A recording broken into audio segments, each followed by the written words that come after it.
Buen día. A nosotras nos correspondieron varios temas en los cuales hablaremos sobre la sustitución de empleadores, salarios, viáticos, propinas, jornal, sueldo, descuentos permitidos, trámites de los préstamos y la prelación de créditos. Mi grupo está conformado por Laura Vanessa Ballesteros Sarmiento, Viviana Alexandra Peña Quijano y quien les habla, Julie Catherine Martínez Páez. Bueno, para iniciar, les hablaremos sobre la sustitución de empleadores. Esta es una figura que permite mantener la vigencia de los contratos de trabajo ante un cambio de empleador, como cuando se vende la empresa. Bueno, esta sustitución de empleadores consiste en el cambio.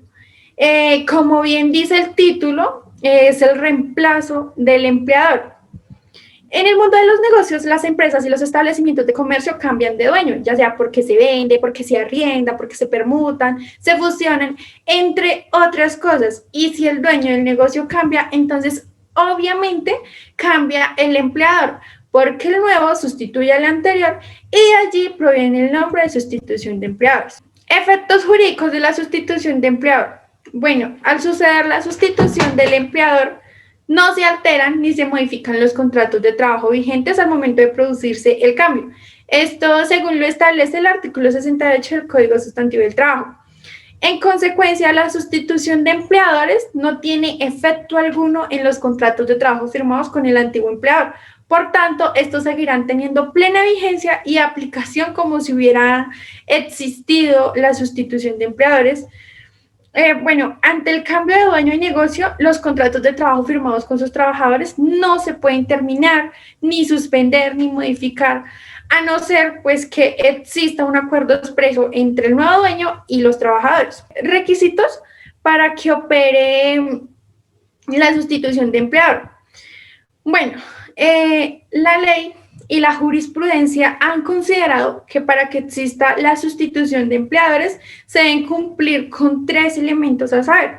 En primer lugar, encontramos el cambio de empleador o dueño del negocio, lo cual puede suceder por cualquiera de las causas ya expuestas. En segundo lugar, tenemos la continuidad de la empresa o del negocio. Esto es que la empresa, establecimiento o negocio siga en funcionamiento. Y en tercer lugar, que el empleado continúe prestando el servicio en la empresa. Por ejemplo, en el caso del restaurante que es vendido a otra persona, que a pesar de haber cambiado de dueño sigue funcionando como restaurante. Y lo anterior no se altera por el hecho de que pueda cambiar de nombre, porque a pesar de su nuevo nombre, sigue siendo un restaurante tal como lo era en manos de su anterior dueño. La sustitución de empleadores no se configura cuando se compra el establecimiento de comercio en el que se vendía ropa y el nuevo dueño coloca allí un restaurante. Es decir, que ya no se cumple el requisito 2 en cuanto a la continuidad de la empresa o pues del negocio. En este caso, no es lógico que aplique la sustitución de empleadores, puesto que la actividad económica es totalmente opuesta y pues ya exige un personal totalmente calificado en su área y un vendedor de zapatos no es la persona indicada para ser el chef de un restaurante. En estos casos, al no operar la sustitución de empleadores, los contratos de trabajo sí se pueden terminar, pero esa terminación no debe ser a una justa causa, por lo tanto, los trabajadores tienen que ser indemnizados. Consecuencias de terminar un contrato de trabajo en la sustitución de empleador. Equivocadamente se ha creído, por ejemplo, que cuando una persona natural va a vender un almacén de su propiedad, puede despedir a los empleados con el argumento de que va a vender el almacén o que va a crear una sociedad limitada o económica con ese almacén. Esto es algo que no está permitido por la ley. Los contratos de trabajo, mientras estén vigentes, permanecen invariables frente a las acciones y decisiones que tome el dueño del negocio, pues, de la empresa.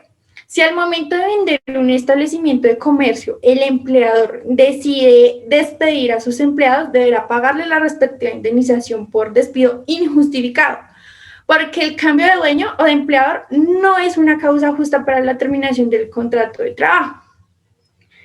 En el caso, digamos que el empleador antes de enajenar su establecimiento o empresa decida liquidar un contrato de trabajo y ya los trabajadores decidan firmar un nuevo con el nuevo dueño del negocio o pues de la empresa, ya no se podrá alegar la sustitución de empleadores, puesto que legalmente se terminó todo vínculo laboral con el antiguo dueño y ya se ha iniciado un nuevo vínculo con el nuevo dueño. Es decir, que si hay nuevos contratos de por medio, no hay sustitución de empleadores. El nuevo dueño responderá por lo que el anterior dueño haga. Por otro lado, contempla el artículo 69 del Código Sustantivo del Trabajo, que nos dice sobre que la responsabilidad solidaria del nuevo dueño para con los trabajadores vinculados por el anterior dueño. De manera que si el empleador vende el negocio, despide a los trabajadores y no les paga, estos pueden demandar al nuevo empleador, quien tendrá que pagar las deudas del anterior por cuanto así lo dispone expresamente la ley. Cesión del contrato y la sustitución de empleadores. Algunas personas, para evitar la sustitución de empleadores, recurren a la figura de la cesión del contrato, donde el que firmó como empleador cede a otro su papel de empleador, figura que no es recomendable porque en nada cambia la sustitución de empleadores. La cesión del contrato de trabajo es absolutamente innecesaria porque esta opera por ministerio de la ley ante la sustitución de empleadores, por donde el simple hecho de cambio de dueño se asume que el nuevo dueño pasa a ser el empleador.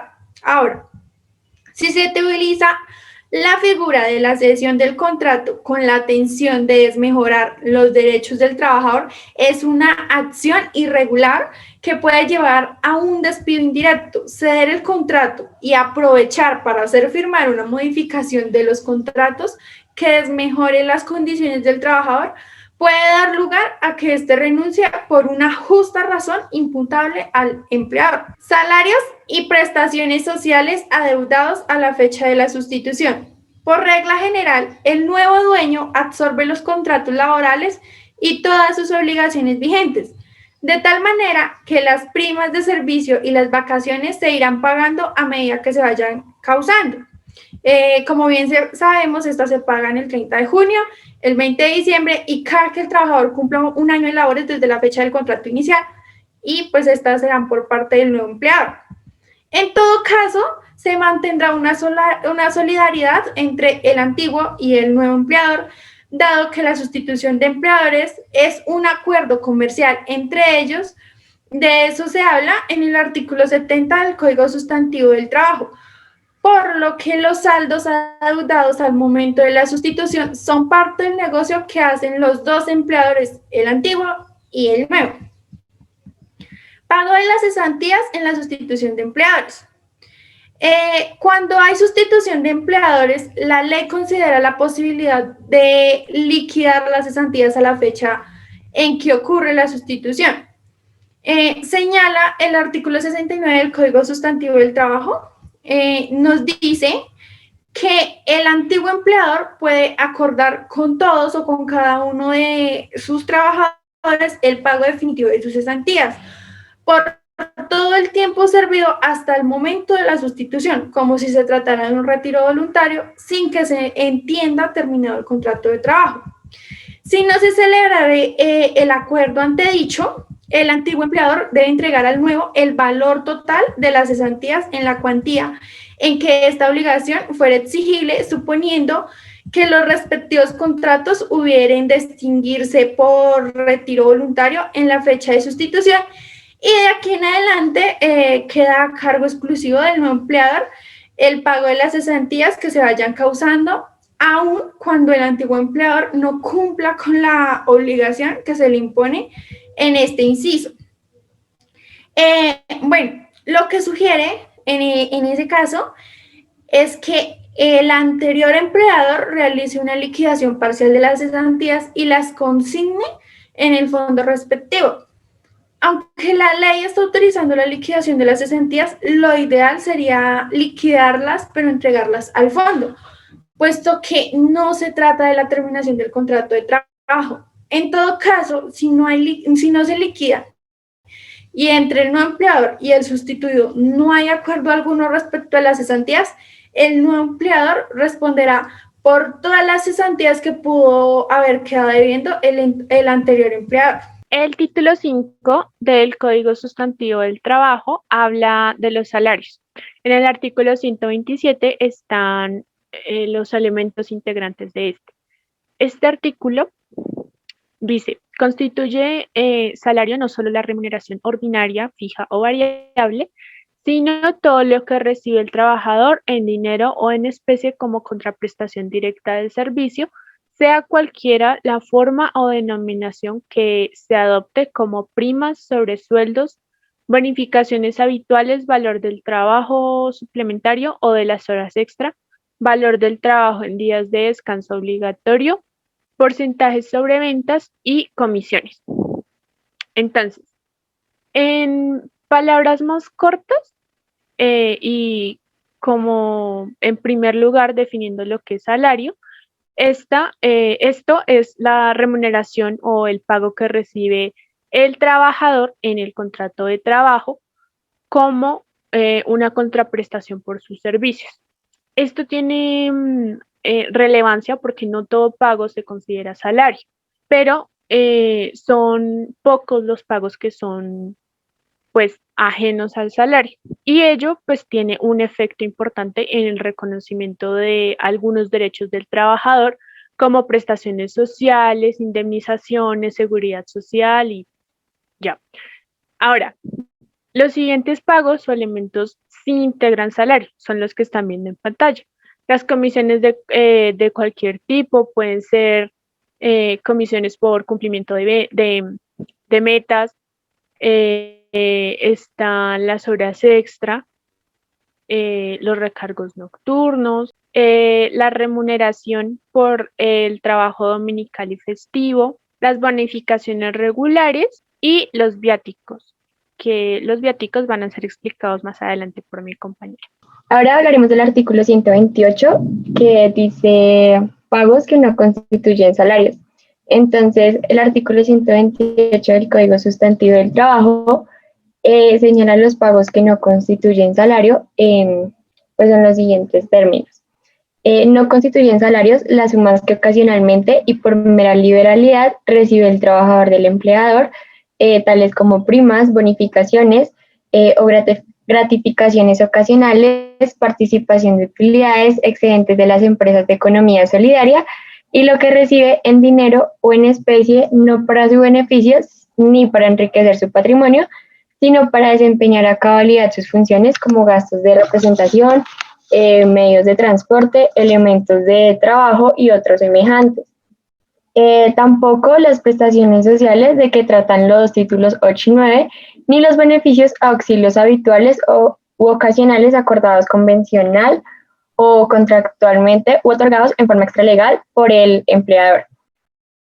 Cuando las partes hayan dispuesto expresamente que no constituyen salario, pues ni en dinero o en especie, tales como la alimentación, habitación o vestuario, las primas extralegales, de vacaciones, de servicios o de Navidad. Es decir, no hacer parte del salario lo que corresponda a bonificaciones o comisiones al trabajador que no sean para el beneficio propio del trabajador, es decir, que estas ayuden a incrementar sus ingresos, sino para cumplir una función. Por ejemplo, en mi trabajo, me dicen que me tengo que desplazar hacia determinado municipio para pues cumplir con determinada actividad laboral. Es ahí donde el gasto que yo voy a obtener por alimentación, hospedaje, transporte, no me va a enriquecer, porque pues es un dinero que así como entra, también va a salir. Y pues va a salir para poder cubrir el gasto que estoy adquiriendo. Entonces pues no es un dinero que va a incrementar mi salario. Aunque en el contrato hay que tener presente que siempre hay que especificar que se considerará como parte del salario y que no. Cuando el pago de esa bonificación, comisión o subsidio, como le quiera llamar el empleador, es ocasional, esto quiere decir que es un dinero que no se recibe siempre, que no se va a recibir todos los meses, sino de vez en cuando. Entonces, se considera que esto no hará parte del salario. Hay que recordar pues que todo lo que sea habitual se queda como parte del salario y con base en ello se puede liquidar el salario. También aportes a seguridad social, pago de prestaciones sociales, mientras que si no se constituye en el salario, entonces el empleador va a liquidar con base en el salario fijo, el cual se haya determinado pues desde un principio. Ahora hablaremos de los efectos y de los beneficios de los pagos no constitutivos de salario. Al considerar que un pago no constituye salarios de las prestaciones ni pues de la seguridad social. Para las empresas,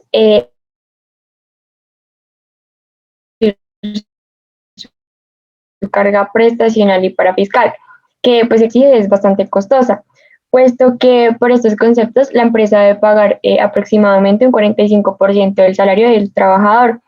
¿Esto qué quiere decir? Que si se le paga a un empleado un sueldo de 1.000.000 de pesos, digamos, la empresa debe pagar adicionalmente aproximadamente 450.000 pesos para prestaciones, seguridad social y pues para todo lo que tenga que ver con parafiscales, lo que hace que la carga laboral de la empresa sea considerable y pues se considera que es bastante difícil de soportar para las pequeñas y medianas empresas. Lo anterior y de seguridad social. Listo, entonces tenemos criterios para clasificar un pago como no constitutivo de salario. Entonces, si bien la norma da cierta libertad para que las partes acuerden que ciertos pagos no constituirán salarios, no es una patente de corso para que sobre cualquier pago se haga tal acuerdo de exclusión salarial, porque con ello se iría en pérdidas de los intereses del trabajador. En consecuencia, para que un pago no constituya salario, debe cumplirse con los siguientes criterios. Primero, no debe cambiar la naturaleza de un pago. Segundo, deben ser específicos. Y tercero, debe tener una destinación específica. Bueno, los pagos no salariales deben ser claros y expresos. Cuando se acuerda un pago no salarial, ese pago debe ser claro, preciso y expreso, de manera que se pueda identificar claramente su origen y su destinación.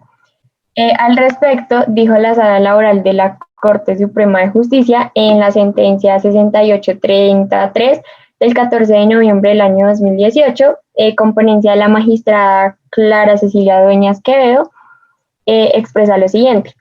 Además de lo anterior, esta Corte ha sostenido que estos acuerdos, en tanto son su excepción a la generalidad salarial que se reputa de los pagos realizados en el marco de una realización de trabajo, deben ser expresos, claros, precisos y detallados de los rubros cobijados en él, pues no es posible el establecimiento de cláusulas globales o genéricas, como tampoco vía interpretación o lectura extensiva, incorporar pagos que no fueron objeto de pacto. Por ello, la duda de si determinado emolumento está o no incluido en este tipo de acuerdos. Debe resolverse esto en favor de la regla general, puesto que esto es para todos los efectos, es retributivo. Entonces, esto quiere decir que la falta de especificación o claridad hará que el pago se convierta en salarial. Por lo tanto, se ha de definir de forma expresa en el contrato qué pagos no constituyen salario y pues qué pagos sí van a ser parte del mismo. La destinación específica de los pagos no salariales. Bueno, es común que al trabajador se le ofrezca un determinado beneficio para un determinado fin, como por ejemplo un auxilio de educación, de salud, de recreación, un aporte voluntario a pensión, etc.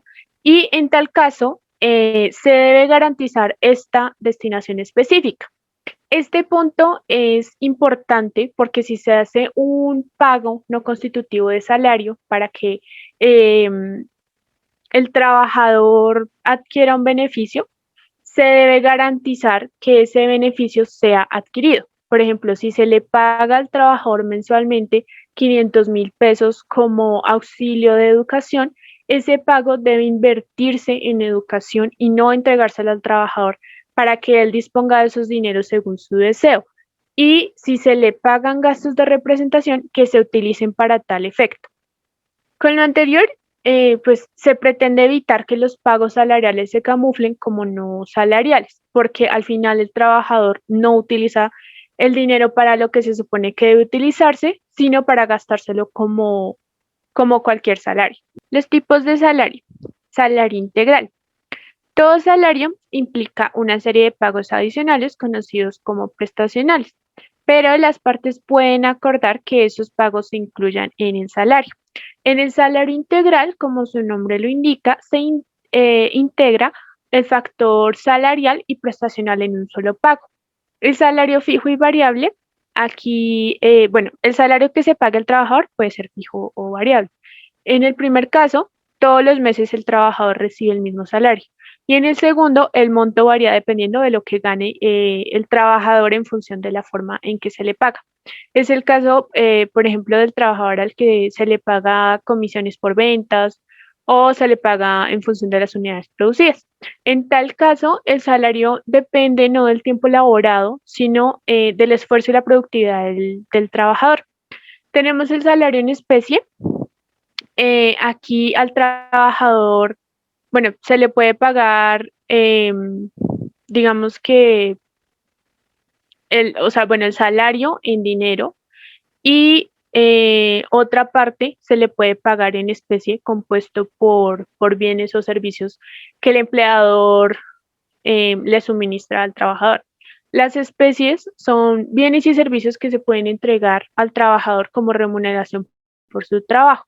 Además, pues, de los señalados por la norma a manera de ejemplo, como lo son la alimentación, vivienda y vestuario, se pueden incluir otros aspectos respecto de los cuales hay libertad contractual siempre que sean razonables y no perjudiquen al trabajador, como pueden ser salud, educación, recreación, etcétera.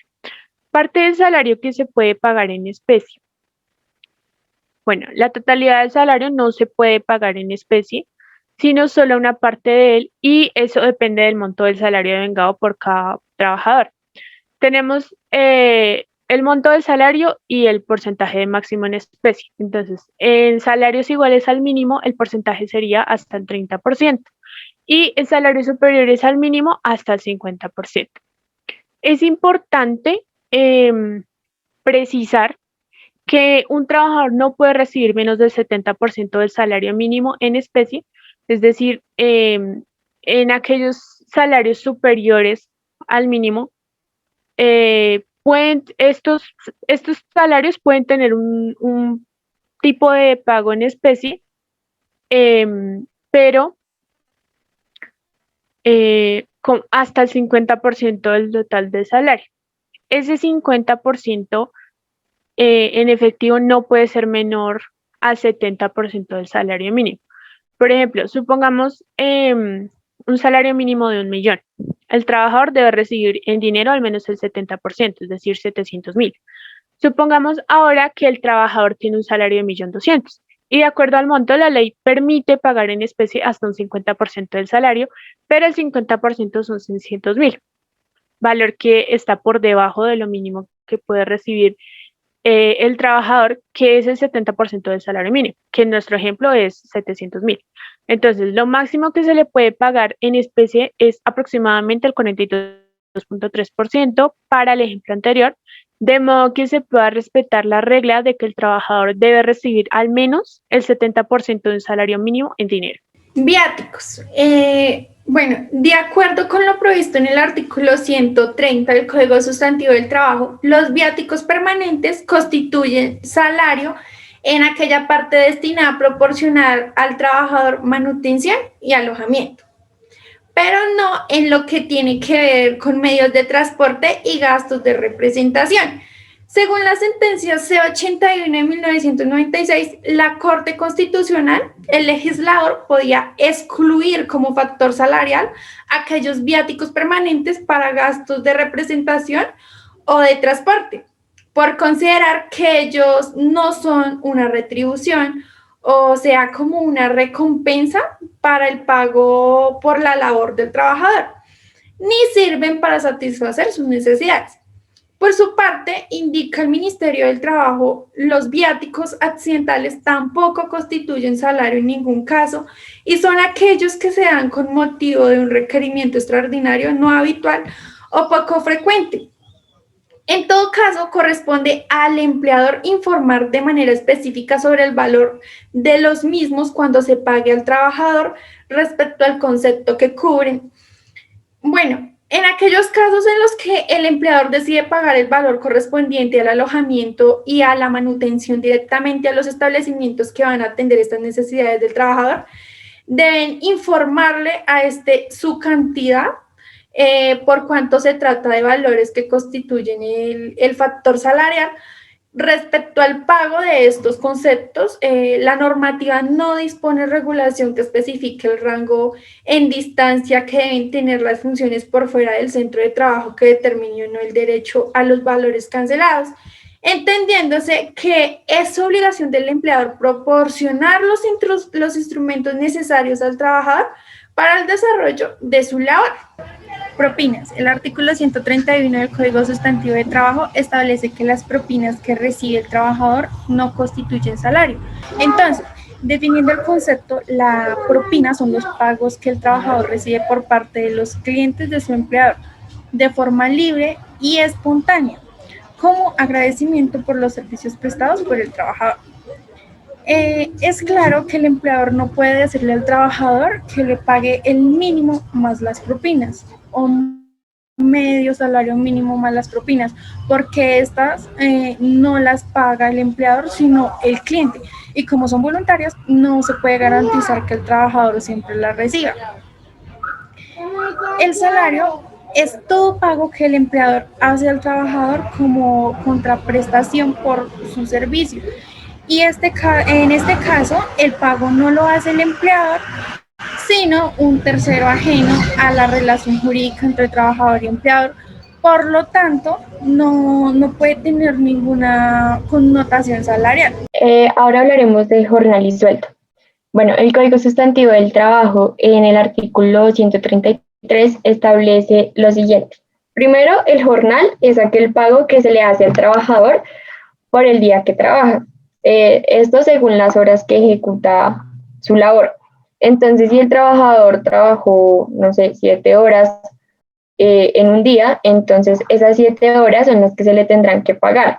Y estas se le podrán cancelar a más tardar en una semana. Es decir, si el trabajador trabajó hoy viernes, entonces a más tardar el próximo viernes se le tendrán que estar pagando lo que corresponde a todo su jornal. Entonces, el jornal es el pago diario que se le da al trabajador por las horas realizadas en una empresa y pues que no corresponde a un trabajo continuado o que el trabajador pueda durar mucho tiempo en la entidad. Y el sueldo, pues este es un pago que se hace más extensivo en el sentido del tiempo, es decir, que se podrá pasar 1, 2 e incluso 4 semanas para que el sueldo pueda ser recibido por parte del trabajador.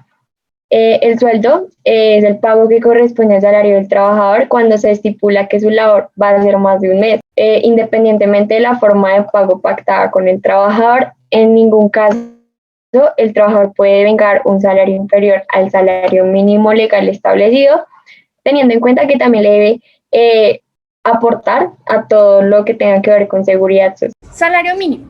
Bueno, el salario mínimo es el que todo trabajador tiene derecho a recibir para subvenir o auxiliar a sus necesidades normales y las de su familia, en el orden material, moral y cultural.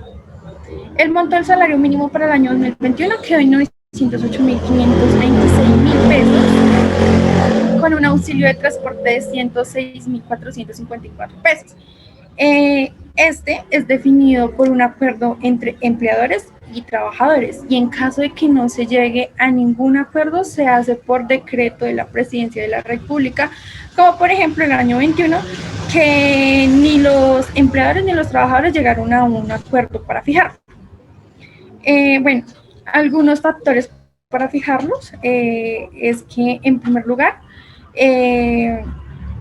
deben tenerse en cuenta el costo de la vida, las modalidades de trabajo, la capacidad económica de la empresa y empleadores, sin dejar de lado las condiciones de cada región pues, de la actividad. En segundo lugar, para los trabajadores del campo, el salario mínimo debe fijarse tomando en cuenta las facilidades que el empleador proporciona a sus trabajadores en lo que se refiere a habitación, cultivos, combustibles. Y en tercer lugar, las circunstancias de que algunos de los empleadores pueden estar obligados a asumir a sus trabajadores alimentación y alojamiento. También debe tomarse en cuenta para la fijación del salario mínimo. A continuación hablaremos de los descuentos permitidos. Entonces, el artículo 150 del Código Sustantivo del Trabajo nos dice que son permitidos los descuentos y retenciones por concepto de cuotas sindicales y de cooperativas junto a las cajas de ahorro.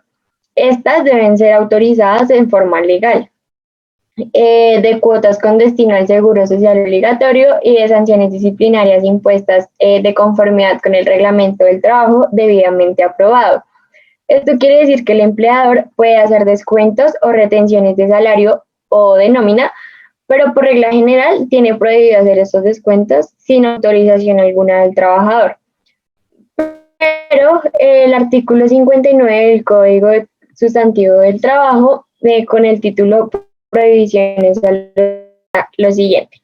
Se prohíbe a los extranjeros alguna del monto de los salarios, esto sin autorización previa escrita de estos para cada caso o sin mandamiento judicial, con excepción de los siguientes casos. Respecto de salarios, pueden hacerse deducciones, retenciones o compensaciones en los casos autorizados por los artículos 113.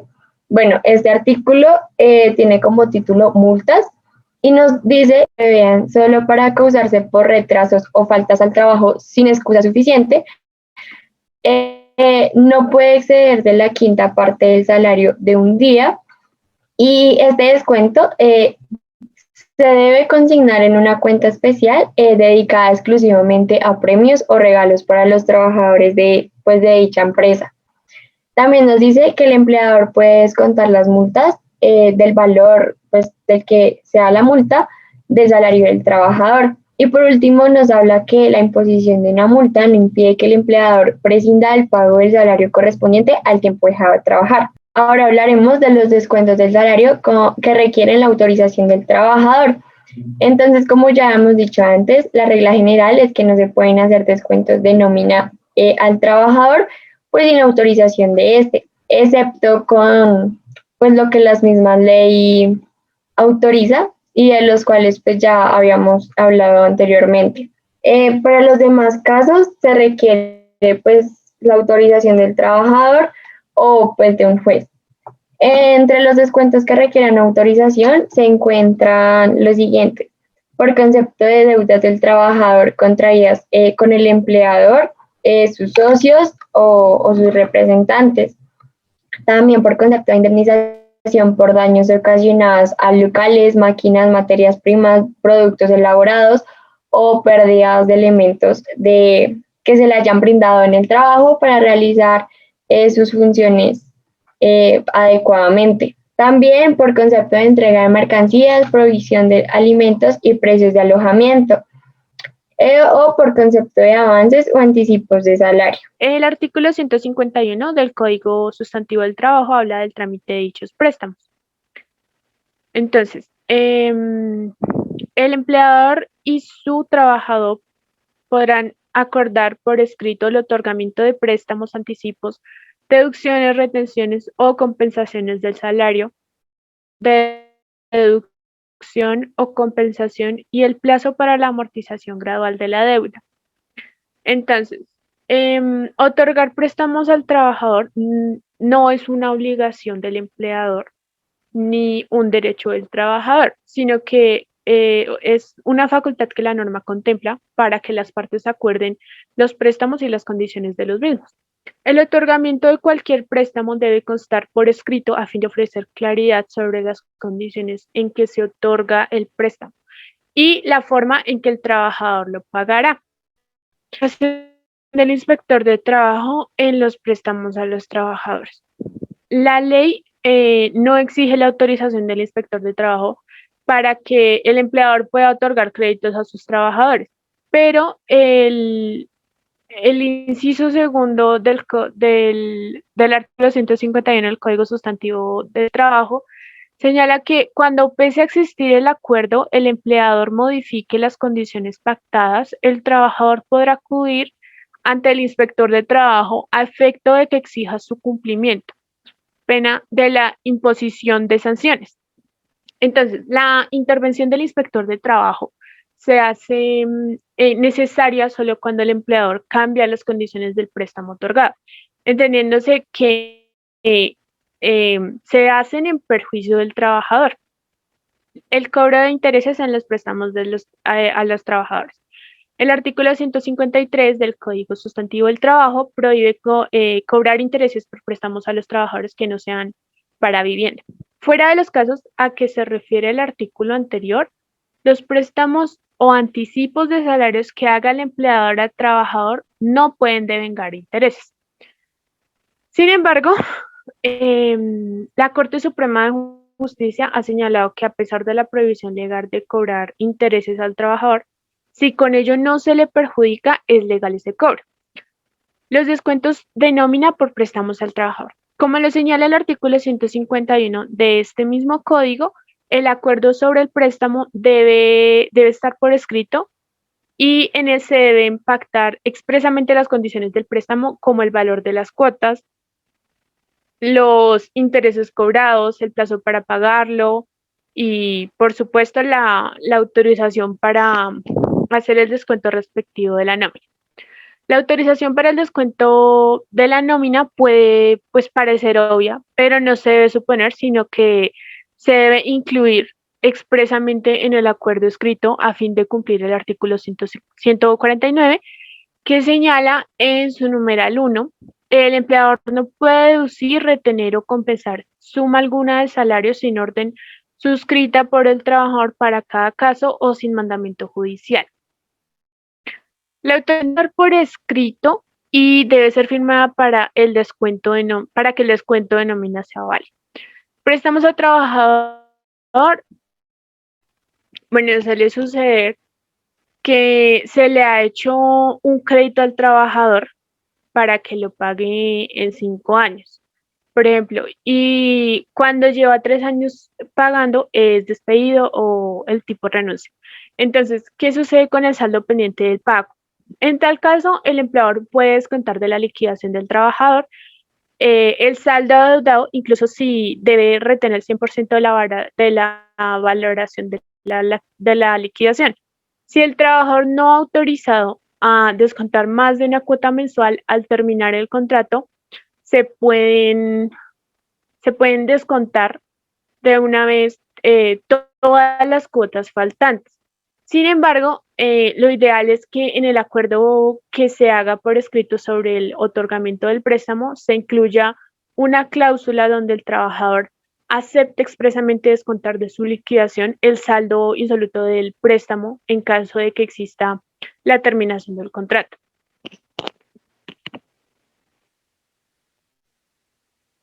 Prelación de créditos. Bueno, acá es el artículo 157 del Código Sustantivo del Trabajo. Esta norma garantiza al trabajador que aun cuando la empresa quiebre o se encuentre en proceso de una reestructuración, sus derechos laborales son válidos. La norma habla de crédito y debemos entender esto como cualquier obligación o deuda que se tenga con un tercero. Pueden ser las obligaciones derivadas de un contrato de trabajo, de servicios, de arrendamiento, compraventa, letras de cambio, conciliaciones o transacciones, sentencias judiciales, en fin. Cualquier obligación de dar, hacer o no hacer que haya contraído una persona natural o jurídica. Cuando el empleador adeuda salarios y prestaciones sociales, estamos ante un crédito o deuda de primer orden. Estos créditos están definidos en el artículo 2495 del Código Civil. Allí encontramos los siguientes: los salarios, sueldos y todas las prestaciones provenientes del contrato de trabajo, los créditos del fisco, o sea, los impuestos, la pensión de alimentos, las costas judiciales que se causan en el interés general de los acreedores, las expensas funerales necesarias del deudor difunto, los gastos haya fallecido el deudor. Los artículos necesarios de subsistencia suministrados al deudor y a su familia durante los últimos 3 meses. De los de primera clase, tienen prelación las cuotas alimentarias en favor de los menores de edad. De manera que si hay varios embargos, estos prevalecen sobre los demás de primera clase. La ventaja de esto para el empleador es que varias personas se presentan a cobrar deuda a un mismo deudor, cobran primero los trabajadores que los laborales, excepto los créditos alimentarios estos son excluidos de las personas naturales y no de las empresas. Las medidas cautelares. Cuando se ordenan medidas cautelares como el embargo de bienes y salarios de un deudor, se tramitará el embargo según la clase de crédito, es decir, que la prelación del embargo es dada por la clase en la que está clasificada la obligación ejecutada. Si se presentan varios acreedores al tiempo, se privilegian a los créditos de mayor clase y dentro de cada clase hay unos que tienen prelación, como es el caso de las deudas por cuotas de alimentos de menores de edad, que estas prevalecen sobre todas las demás de su misma clase. Si una persona natural le da a sus hijos, a sus trabajadores y a la DIAN, primero cobran sus hijos, luego sus trabajadores y finalmente la DIAN. Y si algo queda, pues los demás. Y allí es donde cobra sentido la clasificación de los créditos, porque pues ella es quien cobra, quién cobra primero o quién cobra y quién no. Muchas gracias. Ahora hablaremos del embargo de salarios. Bueno, el embargo de salarios se considera que es una forma de poder garantizar el pago de una obligación que se incumplió por parte del trabajador en los casos y con los límites que pues, se considera en la ley. El sueldo se puede embargar siempre y cuando no se trate de un salario mínimo legal o convencional y cuando el trabajador gane más del mínimo. Ay, no, espérate, otra vez. Voy a empezar otra vez. No dejes de grabar.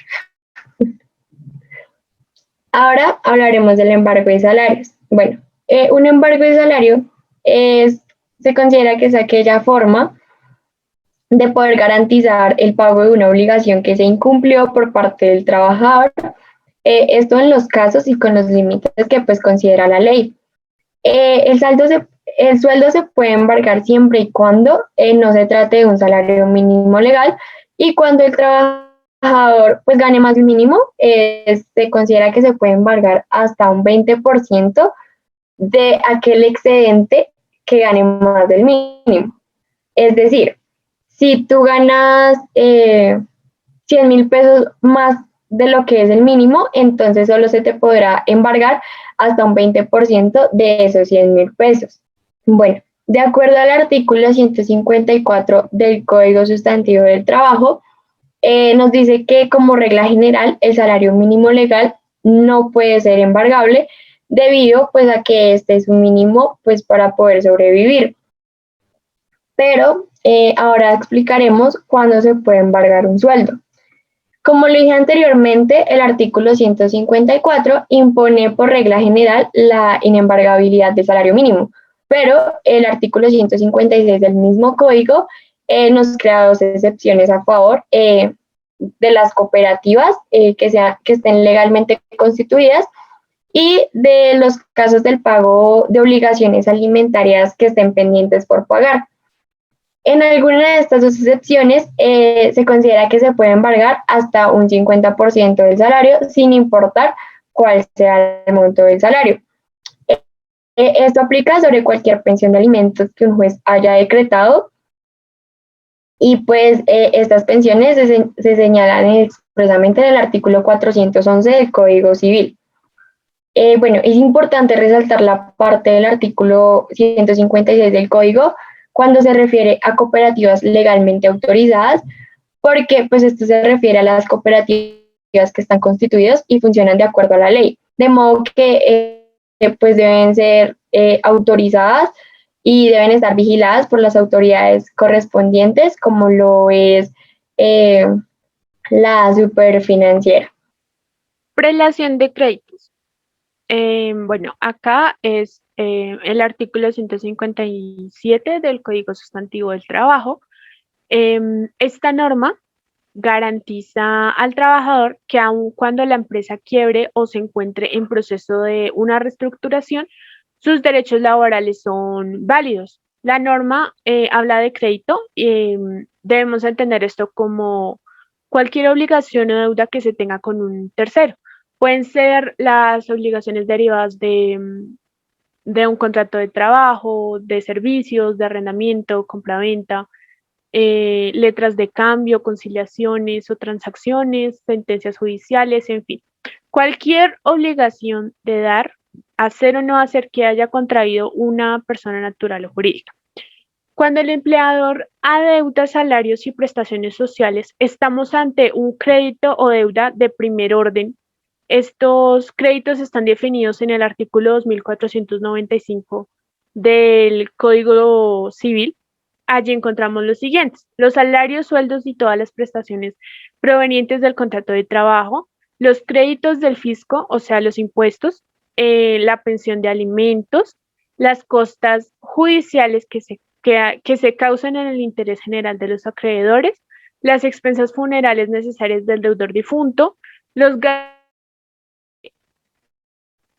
haya fallecido el deudor, los artículos necesarios de subsistencia suministrados al deudor y a su familia durante los últimos 3 meses. De los de primera clase tienen prelación las cuotas alimentarias en favor de los menores de edad. De manera que si hay varios embargos, estos prevalecen sobre los demás de primera clase. La ventaja de esto para el empleador es que varias personas se presentan a cobrar deuda a un mismo deudor, cobran primero los trabajadores que los laborales, excepto los créditos alimentarios estos son excluidos de las personas naturales y no de las empresas. Las medidas cautelares. Cuando se ordenan medidas cautelares como el embargo de bienes y salarios de un deudor, se tramitará el embargo según la clase de crédito, es decir, que la prelación del embargo es dada por la clase en la que está clasificada la obligación ejecutada. Si se presentan varios acreedores al tiempo, se privilegian a los créditos de mayor clase y dentro de cada clase hay unos que tienen prelación, como es el caso de las deudas por cuotas de alimentos de menores de edad, que estas prevalecen sobre todas las demás de su misma clase. Si una persona natural debe a sus hijos, a sus trabajadores y a la DIAN, primero cobran sus hijos, luego sus trabajadores y finalmente la DIAN. Y si algo queda, pues los demás. Y allí es donde cobra sentido la clasificación de los créditos, porque pues ella es quien cobra, eh, quién cobra primero o quién cobra y quién no. Muchas gracias.